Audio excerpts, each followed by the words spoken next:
नमस्कार दोस्तों, आपका स्वागत है मेरा इस चैनल में जिसका नाम है मनी लेंस। मनी लेंस में हम बातें करेंगे शेयर मार्केट से जुड़े हुए खबरों के बारे में। तो चलिए शुरू करते हैं। सबसे पहले हम ये बताना चाहते हैं कि मैं कोई सेबी रजिस्टर्ड इंसान नहीं हूँ। तो अगर आप कहीं भी मेरे बताए हुए शेयरों पर अगर निवेश करते हैं तो अपने जो कंसल्टेंट हैं उनसे संपर्क करें, जो फाइनेंशियल एडवाइज़र हैं उनसे संपर्क करें। हम जो यहाँ पे शेयर बता रहे हैं सिर्फ नॉलेज और इंटरटेनमेंट के पर्पज़ से बता रहे हैं, इसका निवेश से कोई लेना देना नहीं है।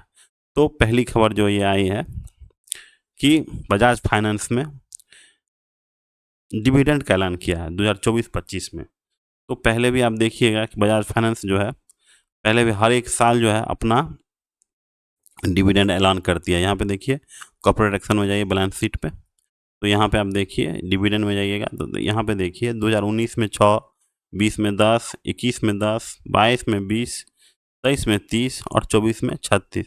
तो हर साल आप देखिए कुछ ना कुछ बढ़ रहा है। यानी 22 से 23 में देखिए 10 रुपये यानी 50% डिविडेंड बढ़ा। 2023 से 2024 में 20% बढ़ा।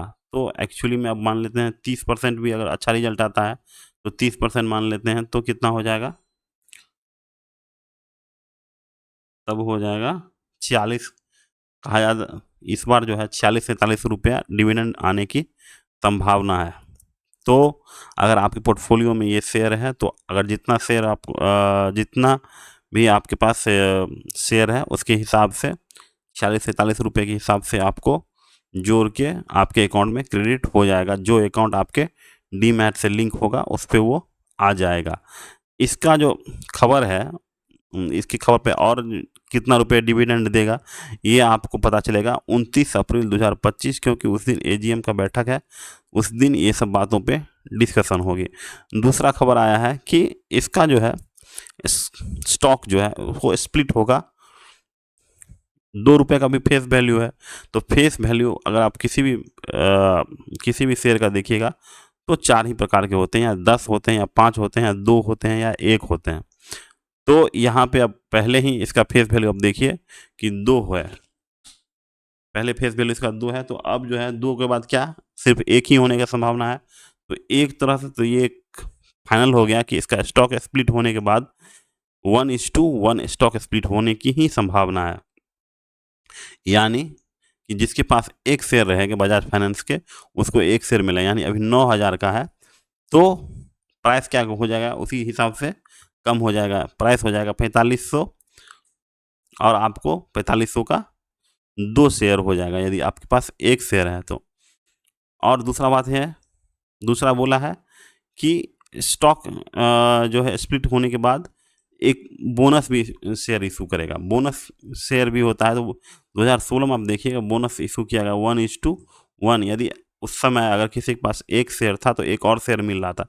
जितना भी आपके पास शेयर है उसी के हिसाब से, यानी पहले आप अगर आज के डेट में यदि आप खरीद लेते हैं तो एक शेयर खरीदते हैं तो स्टॉक स्प्लिट होने के बाद कितना हो जाएगा आपको 2, और फिर वही 2 और आपको जुड़ जाएगा, बोनस शेयर मिलेगा। जितना पास शेयर है, जितना आपके पास शेयर है वही आपका बोनस होता चला जाएगा। तो 2-2 4, यानी एक शेयर पे 4 फ्री हो, 4 मिल जाएगा एक शेयर का नाम पे। तो 4 हो जाएगा। तो ये नहीं समझिए कि आपको अगर 10,000 अभी निवेश किए हैं तो 40,000 हो जाएगा, ऐसा नहीं है।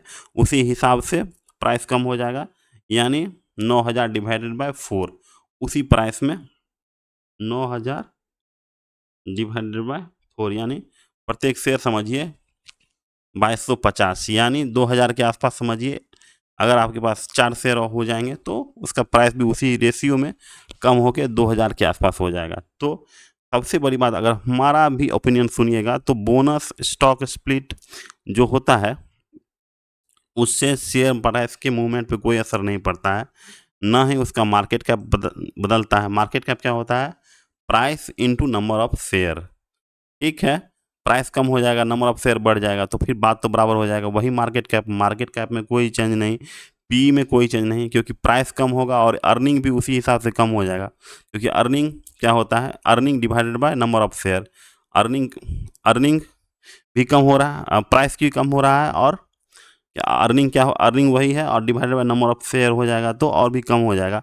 तो दोनों जो दोनों न्यूमरेटर और डिनोमिनेटर दोनों एक साथ कम हो गए तो पी पे कोई असर नहीं पड़ता। जितना भी रेशियो है, चाहे आरओई हो या पेग रेशियो, किसी भी रेशियो में कोई अंतर नहीं पड़ेगा। अंतर पड़ेगा सिर्फ इतना कि मार्केट में लिक्विडिटी आ जाएगा, यानी इस शेयर का लिक्विड में आ जाएगा। यानी पहले अगर मान लीजिए कोई एक शेयर खरीदता था तो अब वहाँ पे वो 4 शेयर खरीद पाएगा। तो मार्केट में नंबर ऑफ शेयर बढ़ने से क्या हो जाएगा कि मार्केट में लिक्विडिटी बढ़ जाएगा बस। और जो हमारे छोटे छोटे निवेशक हैं उनको लगेगा कि अब जो है बजाज फाइनेंस 10,000 के बदले आपको 2,000 मिल रहा है, तो जितना मन है उतना खरीदिए, यानी 4 से 5 शेयर खरीद लीजिए उतना ही 10,000 वाले पैसा में। लेकिन उससे आपका शेयर बढ़ने वाला नहीं है। 2016 में सबसे लास्ट स्टॉक स्प्लिट और बोनस हुआ था, तब से 2016 से देखिए लगातार 2016 में 1,000 के आसपास था, जो अब 10,000 के आसपास हो गया। यानी 10 साल में समझिए कि 10 गुना हो गया है वेल्थ। तो बजाज फाइनेंस एक बहुत बड़ा वेल्थ क्रिएटर है।